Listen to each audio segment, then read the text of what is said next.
Great. Buka kitab kita sama-sama. Wow. Bulan ini adalah bulan yang luar biasa buat kita. Kita baru selesaikan dengan sukacita hari kenaikan Kristus ke sorga di bulan ini. Doa pencurahan Roh Kudus 10 hari. Memperingati bagaimana murid-murid dengan taat, dengan sungguh-sungguh berdoa selama 10 hari. Dan hari terakhir, yang minggu lalu kita baru sama-sama rayakan, adalah hari Pentakosta, di mana Roh Kudus dicurahkan. Dan kita tahu, buat Yesus saja Roh Kudus itu penting. Karena Yesus bilang, aku tidak akan meninggalkan kamu yatim piatu, aku memberi seorang penolong lain yang akan menyertai kamu selama-lamanya. Karena Yesus tahu kita lemah. Kita gampang goncang, kita gampang terpengaruh. Dia berikan Roh Kudus untuk menjadi penolong. Untuk mengingatkan kita, akan mengajar kita. Dan akan senantiasa menghibur kita. Itu sebabnya selalu saya bilang, kekristenan tanpa Roh Kudus adalah kekristenan yang powerless. Kekristenan yang kehilangan kuasa. Dan orang-orang Kristen yang tidak membuka hati untuk tuntunan Roh Kudus adalah orang-orang Kristen yang bodoh, saudara-saudara. Kenapa saya bilang bodoh? Karena Roh Kudus disediakan buat kita karena Tuhan tahu kita lemah. Jadi kalau Tuhan sediakan lalu kita menutup pintu hanya karena kesibukan doktrin kita dan mungkin kita nggak pernah diajarkan tentang urapan Roh Kudus. Sehingga akhirnya kita menjadi a powerless Christian, itulah kehendak setan. Setan gak peduli kita jadi Kristen sejauh kita gak dipenuhi dan dibaptis dengan Roh Kudus. Karena waktu kita dipenuhi dengan Roh Kudus, Alkitab bilang kalau Roh Kudus turun ke atas kamu, kamu akan menerima kuasa. Yes, haleluya. Nah, saudara gue yang kasih dalam Tuhan, berarti bulan ini kita menerima begitu banyak berkat. Dari sukacita kita merayakan kenaikan Yesus ke sorga, doa pencurahan Roh Kudus 10 hari, dan kemudian minggu lalu kita sama-sama merayakan hari Pentakosta. Haleluya. Nah, doa saya hari-hari ini terus kita selalu dipenuhi dengan Roh Kudus. Hargai keadaan Roh Kudus sebagai pribadi Allah. Karena dia satu Allah dengan 3 pribadi. Pribadi Bapa yang menciptakan langit bumi. Pribadi Kristus Yesus yang menebus kita, mati di atas kayu salib, curahkan darah buat kita. Dan pribadi dari Roh Kudus yang menyertai kita selama-lamanya. Lalu kalau sudah tanya bagaimana satu bisa 3 pribadi? Jawabannya sederhana. Bos, dia Tuhan bos. Tuhan mah bebas. Ya kan, orang sekarang bisa bilang sultan mah bebas. Bukan cuma sultan, sultan mah terbatas. Tapi kalau Tuhan, when we call him God, waktu kita panggil dia Tuhan, nothing is impossible for him. He can do anything he want. Dia bisa buat apa saja yang dia kehendaki. Siapa kita sampai bikin batasan? Oh nggak bisa, 1 tapi 3 pribadi. Nggak bisa, he is God. Amin. Saudara mau bilang Allah dibatasi? No. God is God. Can you imagine? Dia bilang matahari jadi. Dia berfirman bulan jadi. Dia berfirman lu mati juga mati lu. So petantang petenteng bilang gak mungkin Allah itu 1 dalam 3 pribadi. 3 pribadi dalam 1 gak mungkin. Hey, he's God. Orang Arab bisa bilang kun fayakun. Kalau aku katakan jadilah. He's God. Hal yang paling bodoh dalam hidup ini. Kalau kita membatasi kuasa Allah. Biarlah hari-hari ini kita dipenuhi senantiasa. Dibimbing senantiasa. Dituntun senantiasa. Diarahkan senantiasa. Oleh Roh Kudus. Pribadi ketiga dari Allah. Yang terus membimbing dan menguatkan kita. Haleluya. Hari ini kita mau bahas. Di bagian ke-7. Dari pembahasan 33 tugas gereja di akhir zaman. Dan ini yang saya bilang salah satu tugas gereja yang paling berat. Yaitu menghadapi spiritual warfare. And spiritual warfare are real. Peperangan rohani itu nyata. Ada banyak orang yang kita pelajari. Kan dia tadinya melayani Tuhan, pendeta. Kok sekarang bisa jatuh dalam dosa? Kok sekarang bisa nggak muncul lagi di gereja? Kok sama sekali dia nggak tertarik lagi dengan hal-hal rohani? Sebagian kita bilang, dia mungkin dulunya cuma ikut-ikutan. No. Jangan mudah menghakimi. Yang saya pelajari, banyak orang semangat ikut Tuhan. Tapi nggak dipersiapkan untuk masuk dalam peperangan. Karena Alkitab berkata iblis mundur dan menunggu waktu yang tepat. Bayangkan. Alkitab berkata lawanmu si iblis sama seperti singa berkeliling mencari orang yang dapat ditelannya. Jadi saya bagi orang Kristen dan saya bagi pelayan-pelayan Tuhan dalam dua kelompok. Yang dapat diserang dan yang tidak dapat diserang. Kan Alkitab saya dengan jelas bilang, lawan musuh iblis sama seperti singa berkeliling mencari orang yang dapat ditelannya. Berarti ada orang yang dapat diserang dan ditelan oleh iblis. Dan ada orang-orang yang tidak dapat diserang dan ditelan oleh iblis. Mungkin iblis dapat menyerang tapi tidak bisa menelan dan mengalahkannya. Apa yang membedakannya? Bagi saya yang membedakan adalah kesiapan dan pemahaman. Kalau saya siap untuk peperangan rohani, ingat Alkitab bilang roh di dalam kita lebih besar dari roh yang dalam dunia ini. Tapi pertanyaannya, are we ready? Pertanyaannya, siapkah kita? Pertanyaannya, paham gak kita? Makanya iblis mau supaya kita gak ngomong-ngomong tentang peperangan rohani. Ada banyak orang yang akhirnya kemudian mengkritik dan berkata, apa sih pendeta-pendeta sekarang, apa-apa setan. Memang gak semua setan. Ya kan? Timbul jerawat dalam nama Yesus, roh jerawat aku. Cuci muka bos, cuci muka, jangan kebanyakan makan berminyak.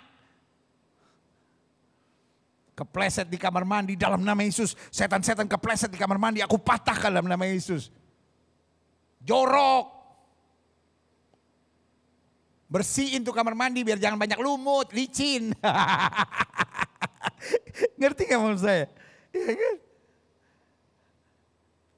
Ada banyak orang hidupnya gak teratur. Salahkan setan. Tapi maksud saya adalah setelah kita menjalankan semua tanggung jawab kita, iblis akan tetap coba menyerang. Contohnya Yesus. Yesus sedang berpuasa. Iblis datang menggoda. Pertanyaan saya buat saudara sederhana. Kalau Yesus saja digoda, apalagi elu saudara-saudara. Jadi spiritual warfare are real. Setan gak suka lihat rumah tanggamu bahagia. Setan gak suka lihat anak-anakmu berhasil. Makanya Alkitab berkata, berdoa dan berjagalah. Roh memang penurut tapi daging lemah. Makanya Alkitab ingatkan kita supaya kita tetap dapat bertahan menghadapi segala sesuatu. Dan kalau saya bicara ini bukan mengingatkan saudara dan menakut-nakuti saudara. Hati-hati ada setan, ada setan. No, yang saya mau beritahu roh di dalam kita lebih besar. Setan ada. Tetapi selama kita siap dan selama kita paham dengan betul kebenaran. Maka kebenaran itu akan memerdekakan kita. Kita menang. Bahkan Alkitab bilang kita lebih daripada orang-orang yang menang. Haleluya, yes. Kita lebih daripada orang-orang yang menang. Yeah.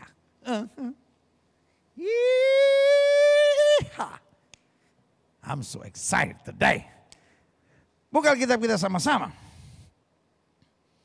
Efesus 6 ayat 10 sampai 18. Buat setiap saudara yang tidak percaya peperangan rohani, rasanya perikop ini mesti kita tip X. Ini bahasa anak SMA tahun 80-an tip X. Anak sekarang udah gak ngerti kali tip X. Efesus 6 ayat 10 sampai 18. Di bawah judul perikop perlengkapan rohani.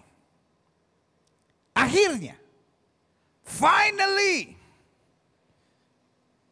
oke, engkau bisa dibaptis, engkau bisa penuh Roh Kudus, engkau bisa melayani, engkau bisa bertobat sungguh-sungguh, engkau bisa bernyala-nyala buat Tuhan, but finally, akhirnya, hendaklah kamu kuat dalam Tuhan, di dalam kekuatan kuasanya. Artinya, meskipun kamu sudah dibaptis, meskipun kamu sudah penuh Roh Kudus, kalau engkau tidak kuat,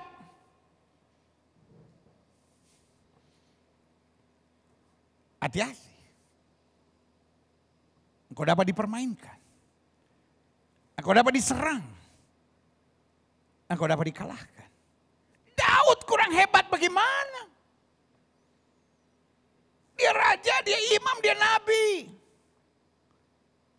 Dia seorang yang berkata, hanya dekat Allah saja aku tenang. Dia bilang, Tuhan adalah gembala, aku takkan kekurangan aku. Orang hebat dia. Tapi waktu dia lagi merasa aman, dia jalan di atas sudut soto rumahnya. Tiba-tiba dia lihat Batsheba mandi.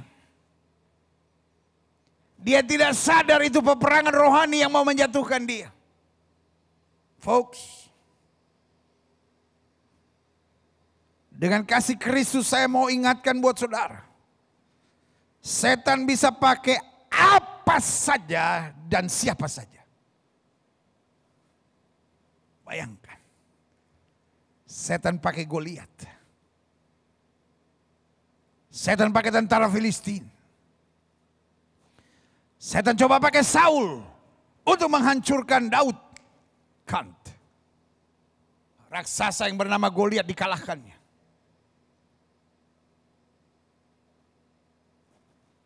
Tombak dari Saul tidak bisa membunuhnya.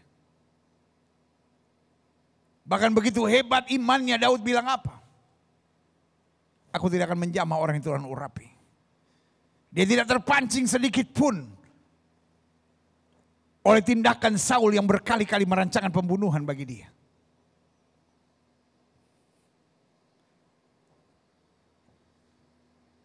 Iblis kirim raksasa yang bernama Goliat tidak bisa menjatuhkannya. Iblis kirim iri hatinya Saul untuk membunuh dan menghancurkan dia, tidak bisa. Iblis pakai tentara-tentara Filistin untuk dapat mengalahkannya, tidak bisa. Selalu Daud memenangkan pertempurannya. Ini yang Alkitab bilang, iblis mundur dan menunggu waktu yang baik.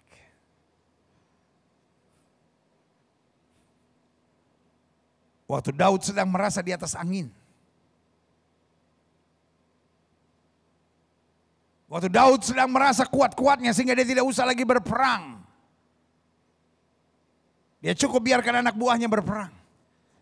Dan sementara peperangan ada, dia jalan-jalan di atas sudut soto rumahnya. Sudut soto istananya maksud saya. Tiba-tiba dia lihat Batsheba mandi. Harusnya dia sadar ini peperangan rohani. Tapi dia tidak sadar itu peperangan rohani. Lihat, peperangan rohani bisa timbul kapan saja. Dalam segala situasi. Makanya Alkitab berkata kita harus siap sedia dalam segala waktu dan segala keadaan. Dia lengah. Folks, be careful. Dia lengah. Dia lengah. Harusnya dia tolak, dia buang muka dalam nama Yesus. Dalam nama Allahku yang hidup, aku harus menghindarkan diri dari segala roh perzinahan. Tapi apa yang terjadi? Dia menikmati sin itu. Dia kemudian panggil orang. Siapa perempuan itu? Nah ini. Kalau orang jatuh dalam dosa harus sadar, cepat bertobat. Jangan terus di-entertain, jangan terus di-follow up. Kalau sudah pacaran, lakukan hubungan seks sebelum nikah, bilang sama dia. Saya tidak akan melakukan lagi, atau kita putus. Jangan kalau bisa jangan terus lakukan lagi. Bodoh saudara-saudara. Dosa itu jangan dinikmati. Kalau saudara gara-gara berteman akhirnya belajar merokok. Saudara berteman akhirnya belajar nonton blue film. Film-film cabul. Gara-gara berteman akhirnya saudara belajar untuk judi. Gara-gara berteman saudara akhirnya belajar ikut vape. Ikut dengan alkohol. Ikut dengan pelacuran. Tolak dalam nama Yesus. Hentikan pergaulan itu. Alkitab berkata pisahkan dirimu. Dan jangan menjamah apa yang najis. Dosa itu kalau diikutin. Akhirnya menghancurkan kita. Kita harus tegas pada dosa. Kalau tidak, dosa akan menghancurkan dan membinasakan kita. Bos, jangan main-main sama dosa.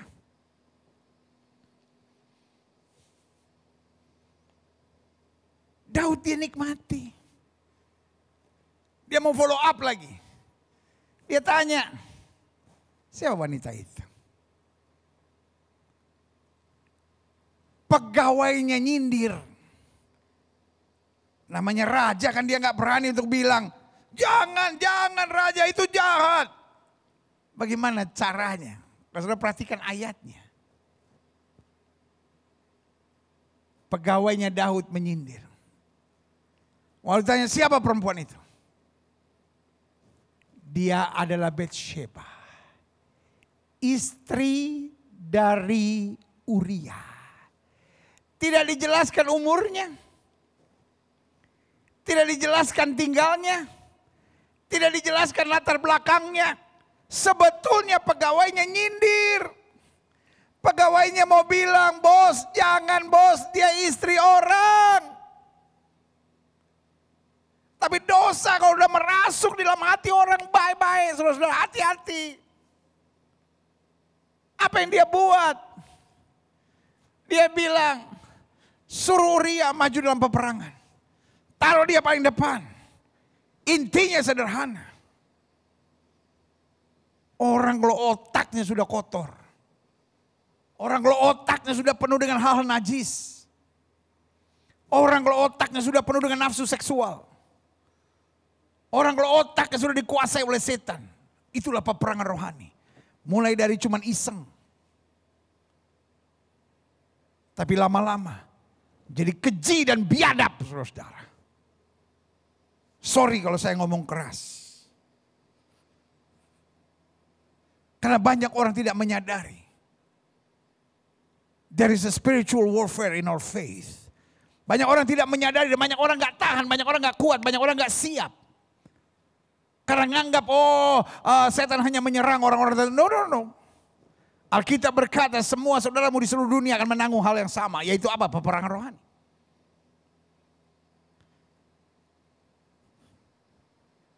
Dosa itu awalnya iseng. Saya tahu banyak orang. Yang straight. Yang sebetulnya sangat normal. Mulainya hanya bercanda. Jangan begitu Cin, jangan begitu Cin. Hari ini. Dia betul-betul menjadi homoseks. Saya ketemu dari orang-orang yang tadinya hanya iseng bergaul dengan lesbian. Dan hari ini full jadi lesbian.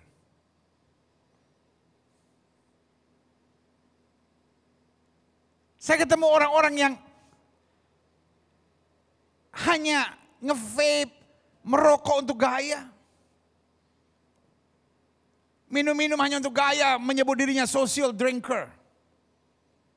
Perlu? Perlu kita anak Tuhan jadi social drinker? Saudaraku yang kasih dalam Tuhan, come on. Iblis licik bos, makanya saya bilang peperangan rohani. Awalnya dia buat kita iseng.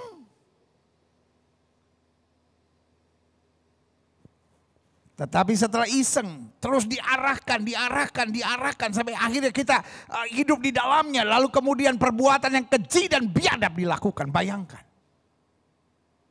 A man after God's own heart, kata Alkitab. Daud. Otaknya sudah dipenuhi dengan kenajisan. Otaknya sudah dipenuhi dengan hal-hal yang cabul.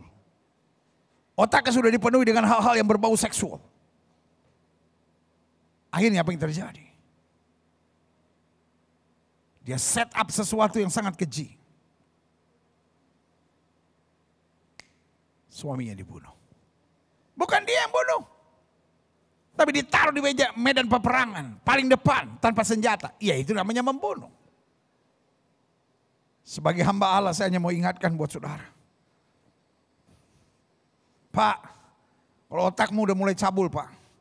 Ibu kalau otakmu sudah mulai cabul. Adik-adik muda kalau otakmu sudah mulai cabul. Bertobat, bertobat. This is a spiritual warfare. Setan mau hancurin saudara. Setan mau bikin kacau hidup saudara. Bertobat.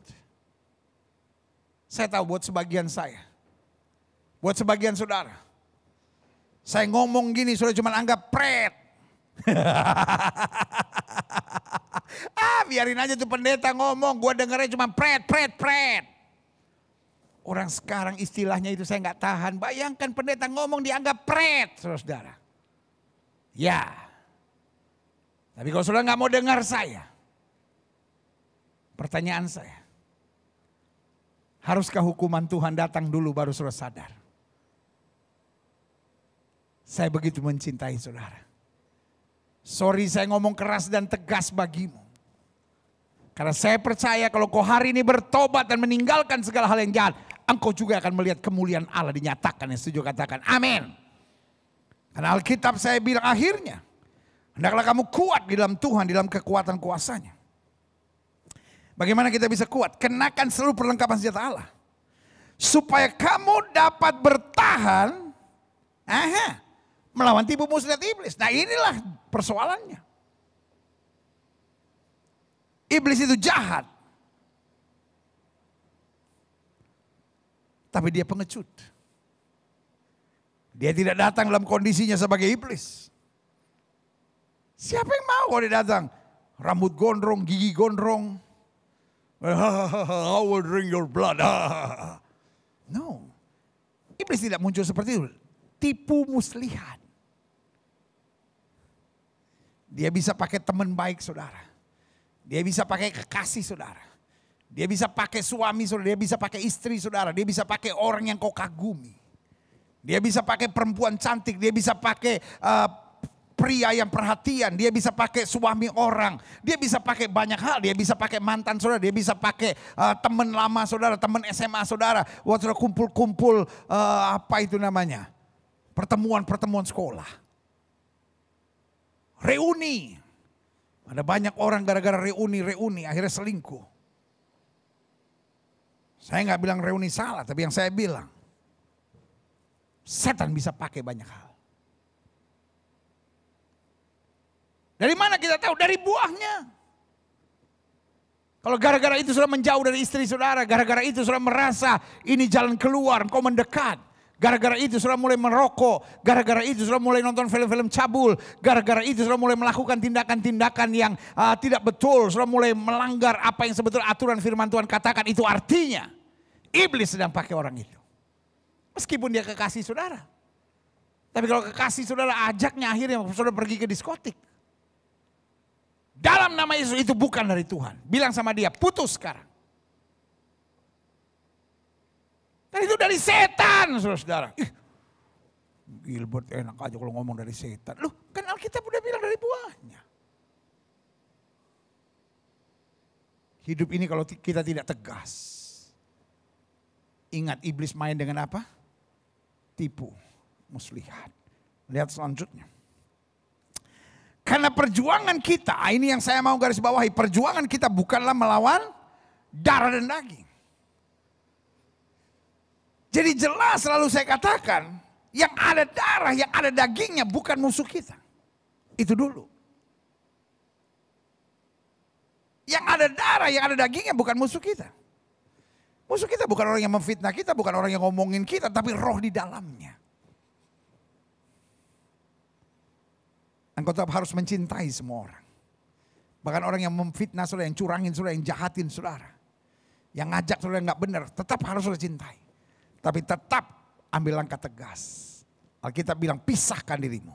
Gelap dan terang tidak bisa bersatu. Gelap dan terang tidak bisa bersatu bukan hanya untuk pacaran. Ada banyak orang yang bilang sama saya, pendeta, kalau gelap dan terang tidak bisa bersatu, siapa yang gelap, siapa yang terang? Hey! Firman Tuhan bukan untuk dimengerti seperti itu. Gelap dan terang tidak bisa bersatu, sama seperti air dan minyak tidak bisa bersatu. Saya ada program TikTok. Tapi bukan yang begini-begini, ada juga sih gerak-gerakan dikit. Tapi nggak semua. Program TikTok saya lumayan. Banyak kan anak muda yang nonton. Saudara yang belum nonton boleh. Alamatnya sama, Pastor Gilbert L. Ya, ada banyak orang yang bilang, ini pastor atau pendeta sih? Nah itu yang nanya langsung kita tahu dia bodoh. Hari gini masih mempertanyakan itu, bodoh saudara-saudara. Loh, pastor kan Katolik. No, gini. Pastor itu dari bahasa Belanda, pastor. Nah, pastor itu dari bahasa Belanda. Di bahasa Indonesianya disebutnya Romo. Ya, atau biasa juga disebut pastur pakai U, saudara-saudara. Nah, kita disebutnya pastor. Makanya singkatannya PS. Karena bahasa Inggris. Dalam bahasa Inggris, pastor Katolik disebutnya father atau FR. Saya harap kalau bodoh jangan ngotot. Ya, karena saya pelajari banyak orang sekarang ribut gitu di Instagram lah, di TikTok bahkan juga ada, kadang-kala di Facebook. Aduh, saya tertawa. Maksudnya, aduh ini bodoh kok. Jadi gini. Kenapa munculnya istilah pastor? Bukan tuh gaya-gaya. Tetapi karena sekarang zaman media sosial. Dan media sosial itu sifatnya universal. Jadi waktu Geren bilang sama saya, karena Geren yang bikin Twitter saya. Dan alamat Twitter saya selalu disebut Pendeta Gilbert. Jarang sekali disebut Pastor Gilbert. Karena ya saya kan yang sebut-sebut pastor biasanya kan yang hamba-hamba Tuhan milenial. Ya kan. Saya punya teman namanya Philip Mantova. Wah, itu dipanggilnya Pastor Philip. Wah, karena dia gayanya agak sedikit milenial. Kalau saya kolonial. Saya tidak bisa bayangkan kalau Daud Tony dipanggil Pastor Daud Tony. Kita satu angkatan, saudara, ya kan, angkatan kolonial. Model kita dipanggilnya pendeta, ya kan, pendeta Daud Tony, pendeta Gilbert gitu. Jadi, nah kalau Geren dia biasa dipanggil pastor dia. Kalau kawan saya tuh yang saya juga hormati, kagumi, Pastor Philip Mantova, dia masih agak muda lah, masih lebih muda dari saya lah gitu ya kan. Kalau dia dipanggil pendeta Philip Mantova nggak cocok karena gayanya pakai jaket kulit gitu kan, wah keren gitu kan. Nah yang model-model begitu pantasnya dipanggil pastor, ya gitu ya. Jadi kalau saya selalu pendeta Gilbert, cuman di media sosial saya gara-gara Geren anak saya. Jadi waktu mau bikin Twitter dia bilang, "Dad, ini alamat ininya mau apa?" Pendeta Gilbert, aduh jangan Dad, Dad ini kolonial banget gitu. Lu kenapa? Kan Dad memang Pendeta Gilbert kan. Gini Dad, yang namanya Twitter itu kan dibaca oleh semua orang. Termasuk di luar negeri. Kalau Pendeta Gilbert nanti dia panggilnya Mister Pendeta. Karena itu dianggap namanya Pendeta Gilbert. Oh gitu. Hanya ada dua. Mau reverend, tapi kalau reverend tuh kayaknya, waduh kayak apa tuh namanya, aduh terlalu rambut mesti sisir kanan gitu, terus pakai minyak, nah itu baru reverend gitu, kayak Mr. Reverend gitu. Jadi apa dong? Lebih baik pastor. Kenapa pastor? Karena pastor itu artinya gembala. Jadi kalau reverend itu lebih ke arah pengkhotbah. Tapi kalau pastor itu lebih ke arah gembala. Jadi orang yang mengembalakan. Biasanya dipanggil the pastor of the church. Nah saya harap yang sorry ya pakai istilah ini agak bodoh-bodoh gitu. Akhirnya mulai agak pinter gitu. Supaya jangan, karena saya nggak tahan juga gitu ya kan. Terus nyerang. Padahal persoalannya karena ketidakmengertian saudara gitu ya kan. Jadi sekali lagi pastor itu dari bahasa Belanda, pastor. Ya kan? Bahasa Indonesianya sebetulnya yang tepatnya Romo. Ya. Saya punya banyak teman, biasanya saya panggilnya Romo. Ya kan? Tapi kalaupun mau di bahasa Indonesia kan pastor, pakai pastor. Boleh, pastor. Tapi kalau ini pastor, ya terjemahannya beda. Karena nyebutnya kita juga bukan pastor atau pastor, bukan. Nyebutnya pastor. Nah, pastor. Pastor. Singkatannya PS. Jelas. Jadi kalau sudah lihat PS, pastor, kalangan Protestan, karismatik, biasa. Tidak ada pastor Katolik dipanggil pastor. Pastor Katolik dipanggilnya father. Makanya singkatannya FR. Nah, saya harap penyebutan-penyebutan seperti ini bisa dipahami. Sehingga nggak ada istilah, wah pendeta-pendeta sekarang mau ikut Katolik-Katolikan. Ngapain saudara? Nggak ada kepentingannya. Nggak ada kepentingannya. Saya selalu bilang gak usah geer-geer banget sih gitu. Nggak juga sih. Saya juga nggak ingin disebut pastor Katolik, sangat tidak ingin saudara. Karena saya bukan pastor Katolik, jadi saya nggak mau menyamakan, nggak mau ingin deket-deket dan juga nggak mau sama-sama gitu ya kan. Saya jelas Pentecostal pastor, saya jelas bagian dari evangelical pastor, saya jelas bagian dari charismatic pastor. Saya percaya Injili, karena dari cover to cover is the word of God. Saya percaya karismatik. Karena saya percaya pada kegerakan Roh Kudus. Saya percaya Pentakosta. Karena api Pentakosta harus terus menyala dalam pelayanan kita. Saya menghargai saudara-saudaraku Katolik. Saya mencintai, tapi saya bukan bagiannya. Dan saya tidak mau ada di bagian itu. Karena buat saya kita perlu bergandengan tangan. Jadi sekali lagi dengan tegas dan jelas saya katakan. Pastor adalah istilah yang universal. Father adalah istilah yang universal untuk gereja Katolik. Biarlah di antara kita punya garis yang tegas, saling menghargai, saling mencintai. Dan di antara kita nggak perlu ribut lagi. Kalaupun masih ribut, banyak baca supaya sudah nggak kelihatan bodohnya. Karena banyak orang ribut bukan karena perbedaan. Tetapi karena bodoh saudara. Nggak ngerti kebenaran yang sebenarnya ya. Itu saya pikir jelas buat kita. Jadi makanya waktu media sosial saya. Pastor Geren usulkan @Pastor Gilbert L. Nah jadi TikTok saya. Nah ini dia kan. TikTok saya juga Pastor Gilbert. Nah jadi saudara-saudara. Sekali-sekali perlu belajar TikTok saudara ya kan. Jadi kalau saudara pengen dapat yang muda-muda, itu dia. Saudara boleh ikuti nggak usah pakai kayaknya. Pastor Gilbert L. Di situ ada TikTok saya, ya kan. Nah di TikTok itu saya banyak bicara yang sederhana, simple, ya kan. Dan salah satunya yang saya juga ingatkan adalah bagaimana kita tidak tertipu. Karena iblis pada dasarnya mau menipu. Tapi Alkitab bilang perjuangan kita bukan melawan darah dan daging. Artinya apa? Yang ada darah, yang ada dagingnya bukan musuh kita. Harus fokus. Tetapi, ini dia. Hati-hati. Yang ada darah, yang ada dagingnya bukan musuh kita.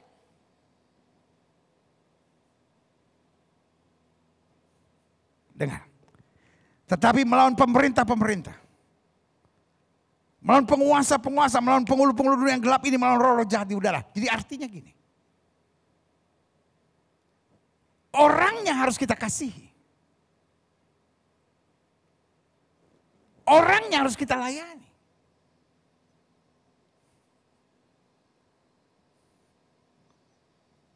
Tetapi rohnya itu,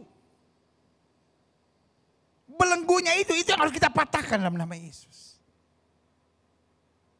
Amin. Nah itu dia, ya kan. Ayat 13 bilang apa? Sebab itu ambillah seluruh perlengkapan senjata Allah. Supaya kamu dapat mengadakan perlawanan. Lihat tadi bertahan kata Alkitab. Ya kan, kamu harus kuat. Tapi sekarang Mengadakan perlawanan. Jadi iblis kan datang dengan apa? Tipu muslihat. Tapi kalau kita kenakan seluruh perlengkapan senjata, kita dapat mengadakan perlawanan pada hari yang jahat itu. Dan tetap berdiri. Haleluya. Sesudah kamu menyelesaikan segala sesuatu. Jadi artinya apa? Setelah kita menyelesaikan segala sesuatu, iblis mundur. Jadi dalam proses kemenangan kita, iblis untuk sementara mundur. Pas kita menang, ada banyak orang jadi gamang. Jadi sombong, merasa hebat. Di situ iblis coba menyerang, tapi Alkitab bilang supaya kita dapat tetap berdiri. Artinya apa? Tidak goyah. Tetap bertahan, tetap sadar semua karena Tuhan. Kenakan seluruh perlengkapan senjata Allah. Berarti spiritual warfare are very serious matter. Sesuatu yang sangat serius. Klik selanjutnya. Jadi kata Alkitab, berdirilah tegap. Jangan jadi orang yang stres. Jangan jadi orang yang gampang menyerah. Berikat pinggangkan kebenaran. Apapun yang terjadi. Jangan miring ke kiri maupun miring ke kanan. Tetap berpegang pada kebenaran. Berbaju zirahkan keadilan. Di hati kita, di dada kita. Harus selalu saya melakukan keadilan. Jangan menghalalkan segala cara. Kakimu berkasutkan kerelaan untuk memberitakan Injil. Artinya tekad kita untuk selalu memberitakan Injil. Dan Injil yang kita beritakan bukan Injil yang menghakimi, bukan menyerang. Tapi Injil yang menghadirkan damai sejahtera. Klik. Dalam segala keadaan, pergunakan perisai iman yang menolong kita. Iman. Dalam serangan apapun. Kita jangan mengandalkan logika, jangan mengandalkan teknik, jangan mengandalkan kemampuan kita sendiri. Tapi mengandalkan kemampuan ilahi melalui apa? Melalui iman. Sebab dengan perisai itu kamu akan memadamkan semua panah api dari si jahat. Dan terimalah ketopong keselamatan dan pedang roh, yaitu firman Allah. Ketopong keselamatan, ketopong itu jaga apa? Jaga kepala. Helmet of salvation. Artinya kita harus sadar. Saya adalah orang yang sudah diselamatkan. Yang alam pikiran saya nggak boleh hidup dengan cara-cara dunia. Dan satu-satunya senjata. Karena semua adalah untuk bertahan.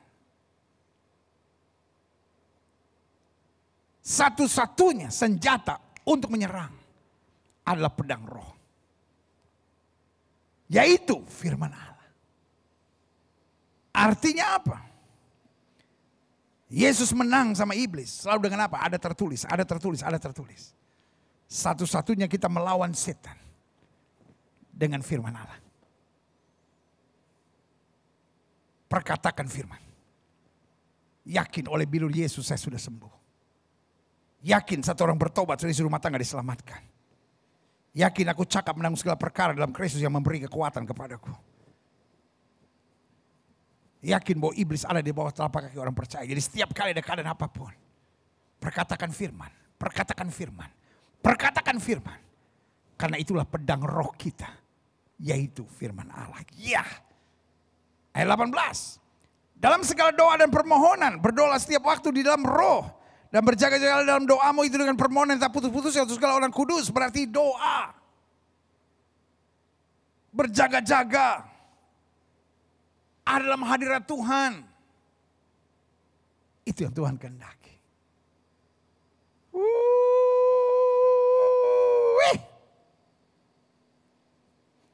Serangan iblis memang berbahaya. Tapi Alkitab saya mengingatkan roh di dalam kita lebih besar dari roh yang alam dunia ini. Lawan dia dengan iman yang teguh maka dia akan lari. Alkitab dengan tegas berkata. Tidak ada kekuatan musuh yang akan membahayakan kamu.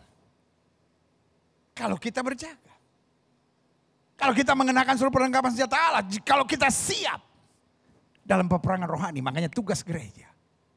Di akhir zaman bukan hanya memberitakan Injil.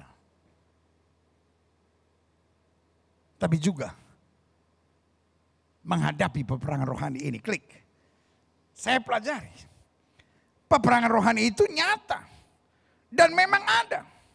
Suka atau tidak suka, siap atau tidak siap. Setiap orang percaya harus menghadapi peperangan rohani. Apakah engkau penuh Roh Kudus atau tidak? Apakah engkau berbahasa roh atau tidak? Apakah engkau memberi perpuluhan atau tidak? Apakah engkau sudah lahir baru atau tidak? Apakah engkau sudah dibaptis atau tidak? Pada dasarnya suka tidak suka, siap atau tidak siap, setiap orang, khususnya orang percaya harus menghadapi peperangan rohani. Yang membedakannya cuma satu. Kita menang atau kita dihancurkan. Karena iblis tidak punya rasa peri kemanusiaan.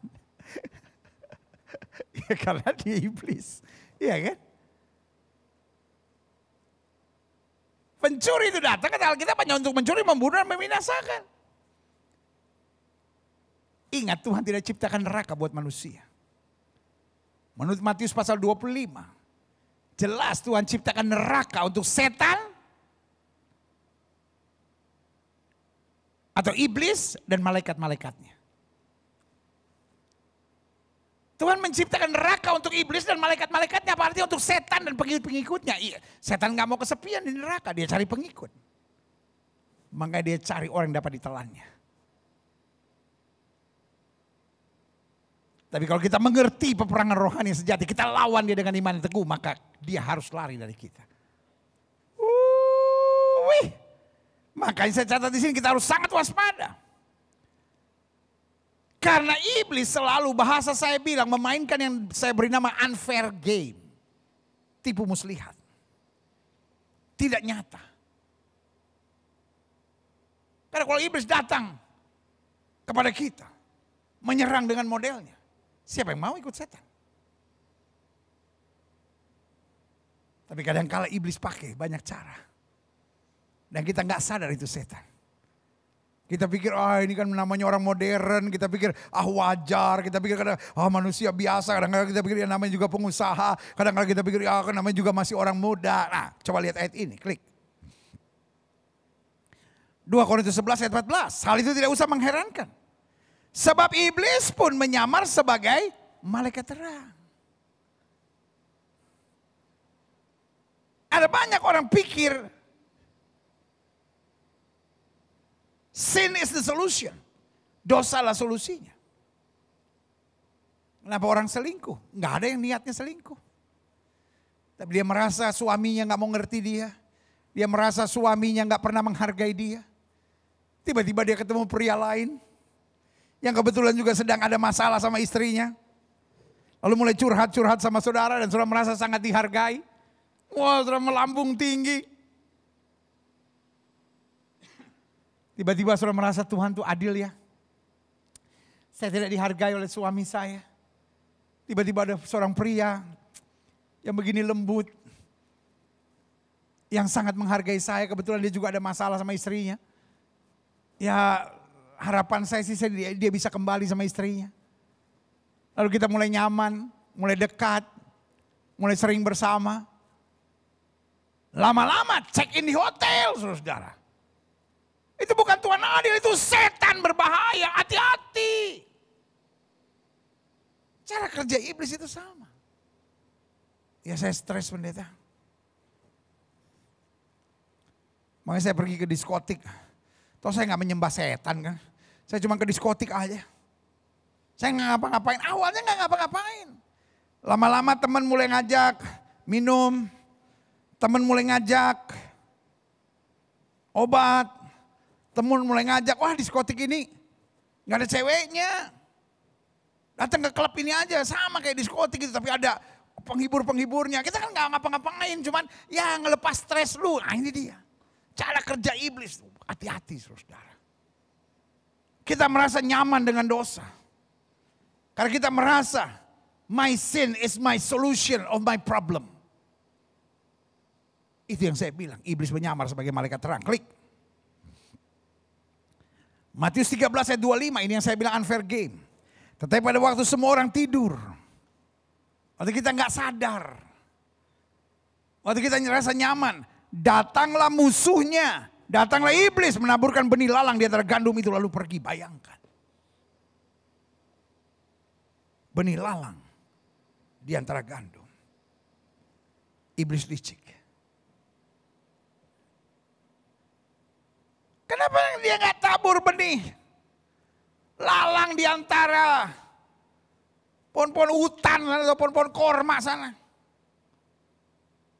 Tapi dia tabur di antara gandum.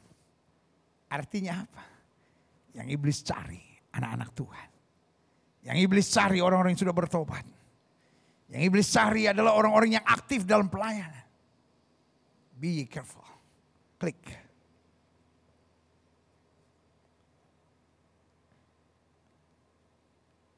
Iblis menyerang. Dalam segala keadaan, dalam segala situasi, dalam segala waktu.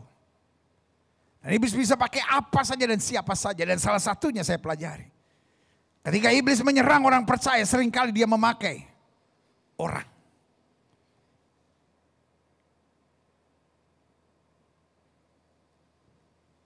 Iblis nggak pakai babi ngepet.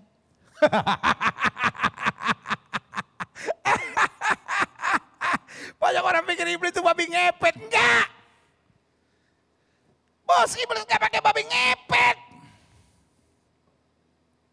Beli babinya di online lagi. Ngepet. Aneh-aneh itu kawan satu itu. Beli babinya di online. Saya baru tahu ada babi di online. Yang saya tahu babi bakar ada di online. Yang saya tahu babi guling ada di online. Kita sering pesan, ya kan. Tapi kalau real babi gitu, real pig gitu, belum tahu saya bisa jual di online. Oh Tuhan, kreatif juga zaman sekarang babi bisa dijual di online. Dengar, iblis menyerang orang percaya bukan dengan babi ngepet.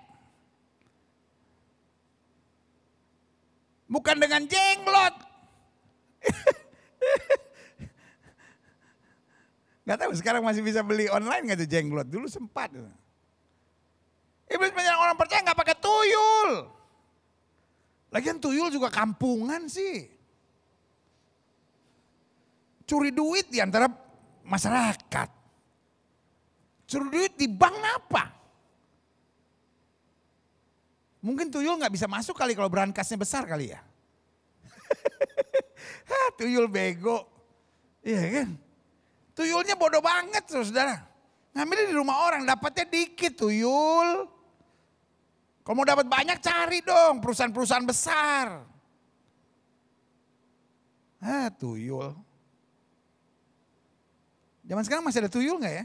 Dulu katanya kalau orang jalan tuh tangannya begini nih. Katanya gendong tuyul.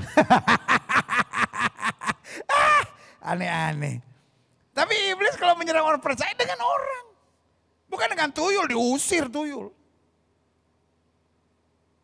Ya kan? Ada banyak orang kalau lihat setan dia usir. Dalam nama Yesus setan keluar. Makanya iblis pakai orang. Dan kemudian kita berteman, ini bahaya. Yang pertama, memakai orang dalam pergaulan. Untuk bikin kita kompromi dengan dosa. Untuk buat kita merasa nonton film cabul normal. Untuk membuat kita merasa lakukan hubungan seks sebelum nikah normal. Untuk kita membuat kita merasa cerai itu normal. Karena dia juga punya dasar-dasar ayat-ayat firman Tuhan yang luar biasa. Makanya dengan tegas Alkitab bilang pergaulan yang buruk menghancurkan kebiasaan yang baik. Kawan, tidak semua pergaulan baik. Saya tidak sedang bermaksud melarang saudara untuk apapun. Tapi yang sedang saya mau sampaikan adalah iblis bisa menyerang orang percaya dengan memakai orang dalam pergaulan. Untuk membuat saudara tawar hati. Untuk membuat saudara kecewa. Atau membuat saudara mulai terseret pada hal-hal duniawi. Dan menganggap hal-hal itu normal dan wajar saudara. Membuat saudara yang tadinya tidak tertarik dengan gaya hidup hedon. Tapi sekarang terus. Masa jam tangan lu model begitu. Yang keluaran terbaru begini. Ada orang yang bodoh sekali. Gampang sekali terseret. Biasanya gak tertarik beli tas-tas mahal gitu. Tapi karena teman. Akhirnya bersaing, akhirnya saling ngobrol. Oh ini dong, ini sekarang ada begini nih, gaya begini nih, oh begini nih. Folks, kita warga kerajaan sorga. Belajar punya standar hidup. Sesuai dengan firman Tuhan. Bukan dengan persaingan dalam pergaulan. Iblis bisa kirim teman-teman. yang dapat membuat standar hidup kita berbeda. Bukan lagi dengan cara surgawi, tapi dengan cara-cara duniawi. Yang kedua, iblis bisa memakai orang dalam keluarga untuk mendatangkan kepahitan, kecewa. Ada banyak orang tua yang tidak pernah lift the kids up. Selalu ngejatuhin anak-anak, kamu tuh dasar anak bodoh, kamu dasar males itu, kamu dasar anak yang kepala batu. Suami terus kritik istrinya. Kamu dasar perempuan gak benar, semenjak saya kawin sama kamu saya sial terus. Istri yang selalu merendahkan suami. Istri yang selalu menghambat kemajuan suaminya, curigaan. Suami juga yang cemburuan sama istrinya, ada aja saudara-saudara. Sehingga rumah tangga itu gak bisa ada doa bersama, gak bisa ada ketenangan bersama. Yang ada cuma ribut debat dalam nama Yesus. Masing-masing kita sebagai anggota keluarga terus berdoa. Tuhan, saya gak mau mulut saya dipakai setan. Saya gak mau kelakuan saya dipakai oleh setan. Bahkan kalau ada ribut dalam keluarga, biarlah kita membawa damai. Kalaupun suami emosi, tugas kita membawa damai. Kalaupun istri udah mulai ribut, suami bawa damai. Jangan sampai iblis pakai. Istri lagi ribut, suami tambah marah, tambah ribut lagi. Dalam nama Yesus. Remember, spiritual warfare are real. Seribut-ributnya seorang istri. Kalau suami sadar, wah ini peperangan rohani. Udah tinggal nyanyi-nyanyi aja. Dalam nama Yesus, dalam nama Yesus ada kemenangan. Amin. Remember. Tapi jangan kenceng-kenceng nyanyinya dalam hati, saudara. Kalau enggak istri teriak atau suami teriak, lu pikir gua kerasukan setan? Jangan balas, selalu bilang iya, makanya saya nyanyi. Dilempar palang pintu lu. Iya kan? Yang ketiga, jadi dalam pergaulan untuk menyeret saudara. Dalam keluarga untuk mendatangkan kepahitan, kecewa, ketertekanan. Dalam pelayanan. Untuk membuat saudara tawar hati. Karena akhirnya saudara merasa, kok orang pelayanan begini ya? Bahkan tidak sedikit orang pelayanan. Yang ngajakin saudara untuk hal-hal yang gak betul. Orang pelayanan yang mulai menabur fitnah dan gosip. Orang pelayanan yang bisa ngajakin saudara karaoke, makanya selalu saya bilang. Orang kalau belum bertobat sungguh-sungguh dalam pelayanan itu bikin rusak saudara.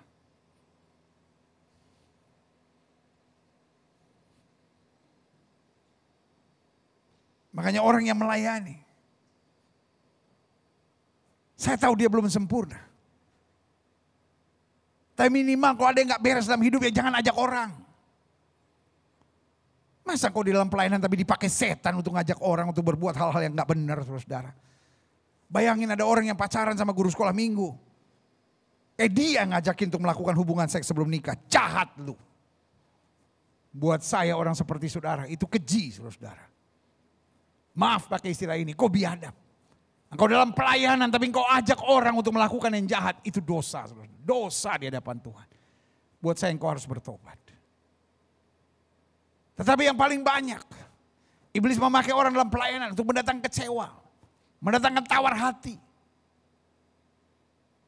Sehingga ada banyak orang yang masuk pelayanan akhirnya kaget. Waduh, orang pelayanan ternyata begini ya. Tapi ini yang saya mau bilang. Jangan mau. Kita mungkin kaget lihat orang pelayanan seperti itu. Tapi kita pandang Tuhan Yesus. Kita tak bilang saya melayani Tuhan bukan karena manusia. Dan saudara-saudara yang hari-hari ini sedang kecewa dengan orang-orang pelayanan. Izinkan saya mengingatkan saudara. Yang kau layani bukan manusia, yang kau layani adalah Tuhan. Kembali ke pelayanan. Biar api dari Kristus tetap menyala dalam hidup saudara. Orang-orang gila, orang-orang gak benar tetap masih mau coba merasuk dalam pelayanan. Karena iblis menyamar sebagai malaikat terang. Tapi kita harus menang. Selanjutnya. Adapun serangan iblis. Yang pertama. Agar kita tidak fokus pada hal-hal positif. dan menjadi orang yang gregetan. Positif di sini nggak ada hubungannya sama COVID. Orang sekarang kalau dengar positif, aduh jangan sampai positif dong. Nah, itu cuma urusan COVID. COVID harus negatif. Tapi yang lain dalam hidup kita harus positif. Makanya saya catat di sini. Adapun serangan iblis agar kita tidak fokus pada hal yang positif dan menjadi orang yang gregetan. Jadi kita lihat istri kita, selalu lihat kekurangannya. Separah itukah istrimu sampai nggak ada kelebihannya sama sekali? Nggak ada hal yang positif dalam hidupnya? Atau engkau yang sedang diserang setan? Engkau sedang under attack of the enemy. Sehingga yang kau lihat fokusnya hanya hal-hal yang negatif, sehingga akhirnya kau gregetan sama istrimu. Separah itukah suamimu sampai kau nggak bisa lihat hal-hal positif dalam dirinya? Yang kau buat hanya kritik, akhirnya kau gregetan sendiri. Suami saya ini udah gak beres, dia udah gak kayak dulu, dia begini. Hello, dalam nama Yesus. Apakah suamimu separah itu? Atau engkau yang sedang under attack? Kalau kau melihat orang tuamu, kau lihat mertuamu, kau lihat menantumu, kau melihat orang-orang pelayanan, selalu cuma negatifnya dan akhirnya engkau gregetan sendiri. Sadar hari ini. I'm under attack. Dalam nama Yesus. Saya harus belajar melihat hal-hal yang baik, yang berkenan, yang positif. Dan saya mulai ucapkan hal-hal yang membangun, yang jadi berkat. Sehingga saya belajar merendahkan diri. Karena kalau saya lihat kekurangan, saya tidak seharusnya menyerang. Kalau saya lihat kekurangan, seharusnya saya membangkitkan. Karena Alkitab saya mengajarkan bulu yang terkulai tidak akan dipatahkannya. Sumbu yang sudah pudar tidak akan dipadamkan sampai ia menegakkan. Itulah kehendak Tuhan. Tuhan mau jadikan kita alat. Karena we are not living in Eden yet. Kita belum tiba di sorga. Di sekitar kita, keluarga kita, masih terlalu banyak orang-orang yang punya kelemahan dan kekurangan. Tugas kita bos bukan gregetan. Tugas kita bukan menyerang, tugas kita bukan menjatuhkan, tugas kita bukan menghina, tugas kita bukan menghakimi. Tugas kita mengangkat, menguatkan, menghibur, mendoakan. Dan memohon kuasa Tuhan turun. Sambil tetap membawa damai. Selanjutnya, kapan kita tahu iblis sedang menyerang? Agar kita kembali pada kesalahan masa lalu kita. Wah, gue ikut orang pelayanan juga begini-begini. Udah gue kembali aja. Itu dia. Iblis mau kita kembali pada masa lalu. Paulus bilang, apa yang dulu kuanggap kebanggaan sekarang kuanggap sampah. Paulus bilang, aku melupakan apa yang ada di belakangku dan mengarahkan diri kepada apa yang di hadapanku.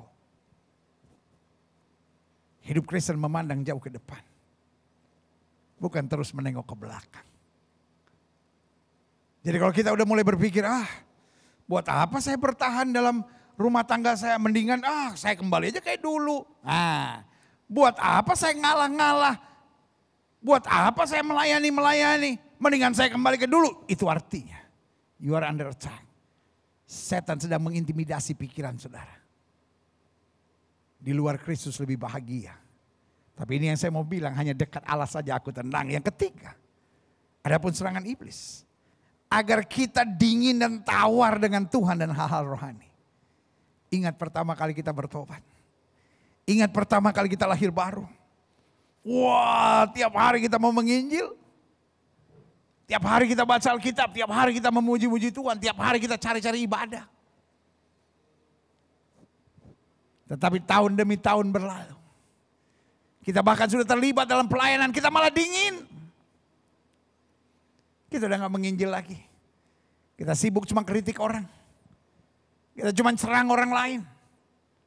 Masihkah kita memuji menyembah Tuhan di rumah kita? Masihkah kita telepon orang hanya untuk mau bersaksi dan membawa ia kenal Tuhan? Saudaraku yang kasih dalam Tuhan. Mungkin kau masih Kristen. Tapi kau dingin dan tawar untuk hal-hal rohani. Engkau sudah gak excited seperti dulu. Engkau sudah gak punya antusias untuk melakukan hal-hal rohani bagi kemuliaan Tuhan. Iblis mau bawa saudara dingin, tawar sampai akhirnya makin jauh dari Tuhan. Iblis licik kawan. Selanjutnya. Sedangkan iblis agar kita kompromi dengan dosa, ini bahayanya. Betul kita masih pelayanan, betul kita masih cinta Yesus, betul Yesus segala-galanya buat kita. Tapi kita pada saat yang bersamaan kompromi dengan dosa. Sebagai hamba Allah saya mau ingatkan jika itu yang terjadi. Berarti kita sedang under attack. Kita sedang masuk dalam peperangan rohani. Dan kita sedang terseret kalah. Karena anak-anak Tuhan adalah orang-orang yang tetap semangat untuk hidup suci. Anak-anak Tuhan adalah orang-orang yang tetap semangat untuk hidup benar. Betul kita belum sempurna, tapi kita berjuang terus untuk makin hari makin berkenan kepada Tuhan. Selanjutnya, serangan iblis. Agar kita tidak hidup dengan kualitas kerajaan Allah. Sampai kita merasa, ya pendeta saya kan orang Kristen tapi kan saya manusia biasa. Betul, tapi kan ada Roh Kudus. Minggu kemarin kita baru bangga merayakan pencurahan Roh Kudus, hari Pentakosta. Dan Roh Kudus dicurahkan buat kita. Supaya kita dapat mengerjakan pekerjaan yang dikehendaki oleh Allah. Karena Yesus bilang apa? Apa yang aku kerjakan dapat kamu kerjakan bahkan lebih besar. Betul kita masih manusia, betul kita masih di dunia. Tapi ada roh Allah yang hidup di dalam kita. Sehingga kita dapat hidup dalam kuasa kemuliaan Tuhan. Kita dapat hidup dalam kualitas standar kerajaan Allah. Karena Alkitab saya bilang kita ini buatan Allah. Karena itu dari gereja selalu saya tekankan. Kita harus dipenuhi Roh Kudus. Saya tidak mau berdebat. Apakah Roh Kudus artinya harus ada bahasa roh, harus ada goyang-goyang. No. Minta Roh Kudus. Roh Kudus penuhi aku. Roh Kudus bimbing aku. Roh Kudus beri hikmat buat aku. Roh Kudus arahkan aku untuk selalu ada di jalan Kristus. Haleluya. Selanjutnya saya pelajari. Bagaimana kita berperang. Nah, ini dia penting. Kalau kita menghadapi peperangan rohani. Kita sudah belajar bagaimana iblis menyerang orang percaya memakai orang. Kita sudah belajar kapan kita sadar serangan-serangan iblis ini ke arah mana iblis mau bawa. Nah sekarang sebagai penutup saya mau tekankan. Ada 4 hal penting bagaimana kita berperang. Supaya kita merebut kemenangan. Yang pertama kita fokus pada target. Bukan pada tantangan. Apa target kita? Menjadi serupa dengan Kristus. Apa target kita? Berkenan kepada Allah. Apa target kita? Kristus tersenyum pada kita dan berkata, mari masuk hambaku yang baik dan setia. Bukan pada tantangannya. Kita pasti menang.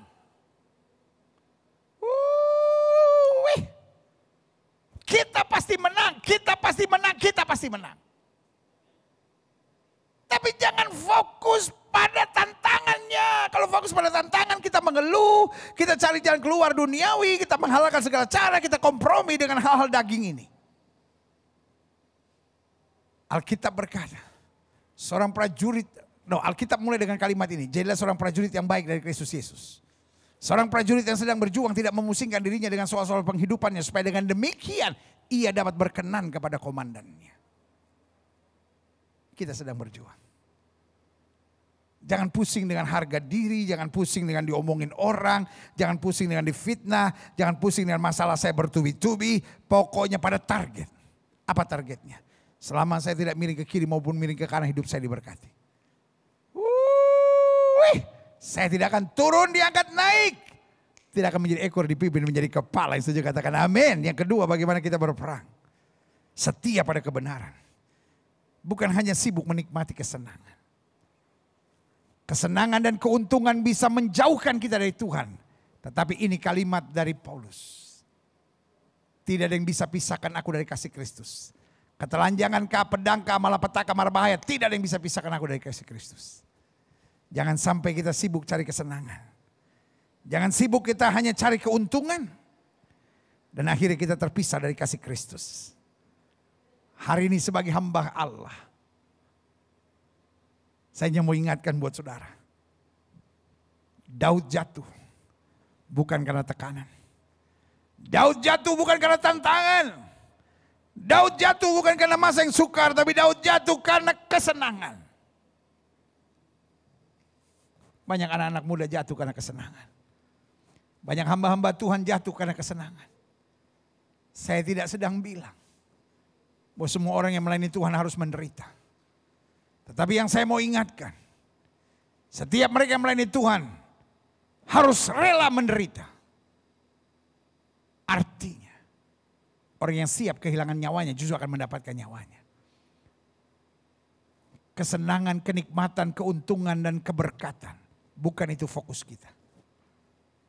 Fokus kita hanyalah menyenangkanmu, senangkanmu. Hanya itu kerinduanku, menyenangkanmu, senangkan hatimu. Hanya itu kerinduanku. Amin. Itu fokus kita. Kalau karena kita menyenangkan hati Tuhan, kita harus kehilangan sesuatu, siap. Kalau karena menyenangkan hati Tuhan, kita harus berhadapan dengan tantangan, siap. Kalau karena fokus pada menyenangkan sesuatu, kita harus menderita, siap. Tetapi kalau karena menyenangkan Tuhan, kita diberkati, amin. Jangan sombong. Ada orang baru diberkati sedikit langsung menghakimi orang. Oh, lu gak diberkati berarti ada dosa, ada dosa, ada dosa. Hei! Fokus kita bukan menghakimi orang, fokus kita adalah menyenangkan hati Tuhan.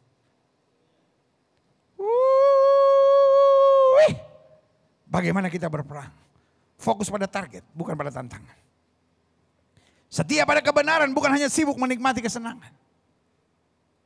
Kalau memang Tuhan berkati, silahkan. Tetapi tetap berjaga dan berdoa supaya kita tetap setia pada kebenaran. Jangan sampai waktu kita menderita, kita setia. Tapi pada saat kita diberkati, kita lupa. Kita nggak berbagi. Kita jadi sombong. Kita jadi arogan. Berkat boleh sebanyak apapun. Tapi kita tetap harus rendah. Karena kita hanya hamba.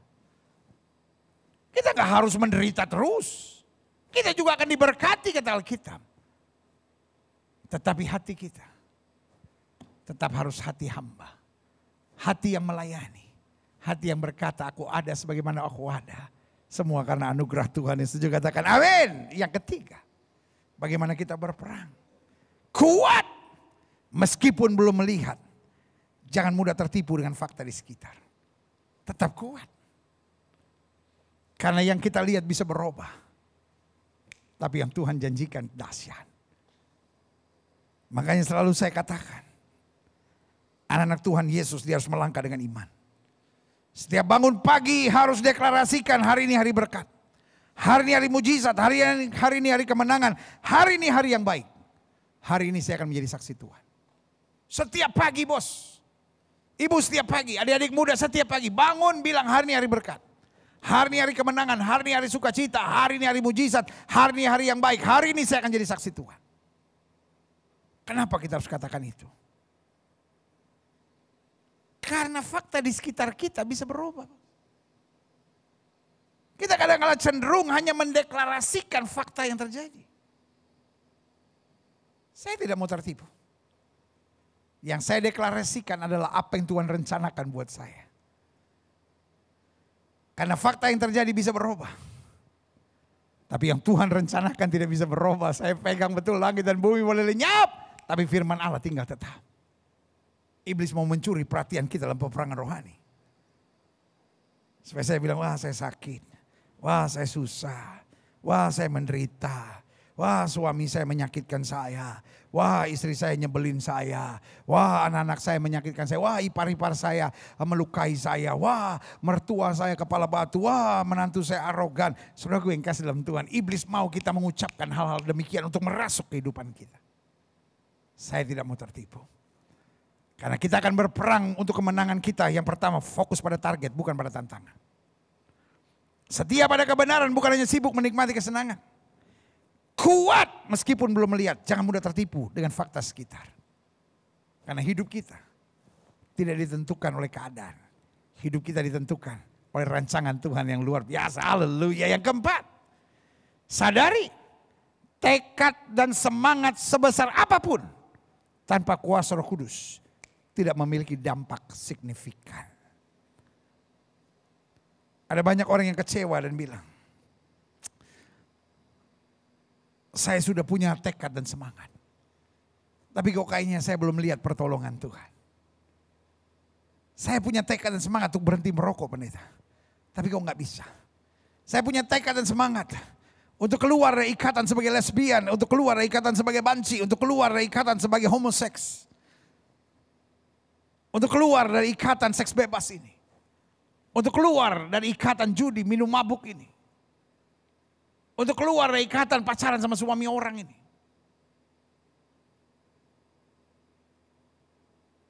Tapi hari ini saya deklarasikan, this is a spiritual warfare. This is not only just a psychological syndrome. Kalau sindroma psikologi dapat diselesaikan dengan tekad dan semangat. Tapi kalau udah serangan setan, kalau udah ikatan kuasa gelap, satu-satunya yang bisa menolong kita adalah kuasa Roh Kudus. Karena setan punya kuasa, tapi Roh Kudus di dalam kita memiliki kuasa yang lebih besar dan menghancurkan kuasa setan. Tidak segala hal bisa diselesaikan dengan psikologi. I thank God for psychologists. I thank God for psychiater. I thank God for doctors. Saya menghargai. Karena mereka adalah orang-orang hebat. Ada banyak persoalan yang harus diselesaikan oleh dokter. Ada banyak persoalan yang harus diselesaikan oleh psychologist. Ada banyak hal yang harus diselesaikan oleh psikiater. Dan jujur untuk saya bilang, ada hal-hal tertentu yang gak bisa hanya diselesaikan dengan doa meskipun doa luar biasa. Tapi ada kalanya doa kita mengarahkan kita pada psikolog yang tepat. Psikiater yang tepat, dokter yang tepat. Tapi kalau urusannya sudah setan, dokter gak bisa tolong. Tentara gak bisa tolong. Pejabat gak bisa tolong. Satu-satunya yang bisa tolong adalah kuasa Roh Kudus. Itu sebabnya saya berdoa, supaya kuasa Roh Kudus di dalam kita mengarahkan kita untuk melihat kemenangan yang dahsyat. Setiap kepala tertunduk, setiap hati terangkat, kita datang pada Tuhan.